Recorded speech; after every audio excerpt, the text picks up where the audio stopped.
እንኳን ደስ አላችሁ።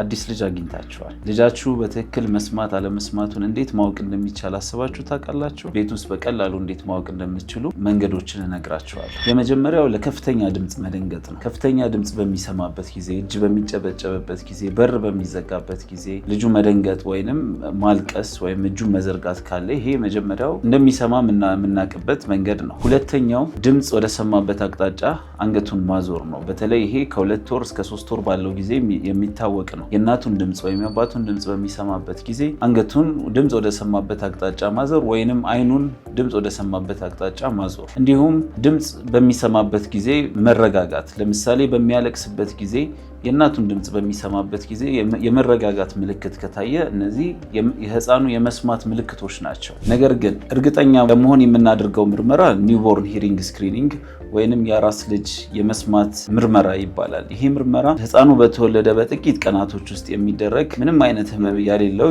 የጆሮ ምርመራ ነው። ህፃኑ ለከፍተኛ ድምፅ ምላሽ የማይሰጥ ከሆነ ወይንም በድምፅ የማይረጋጋ ከሆነ በአስቸኳይ ከአንገት በላይ ሐኪም ጋር ህፃኑ መውሰድ ይፈልጋል። ለመሆኑ የእናንተ ልጅ መቼ ለድምፅ ምላሽ መስጠት ጀመረ? ምላሻችሁን ኮሜንት ላይ አጋሩ። ይሄ ቪዲዮ ለሌሎች እናቶች እንዲደርስ ሼር፣ ኮፒ ሊንክ አድርጉ። ተመሳሳይ መረጃም እንዲደርሳችሁ ፔጁን ፎሎ ማድረግ አትርሱ። ዶክተር ሰይድ ተማም ነኝ ከአንገት በላይ ህክምና ስፔሻሊስት።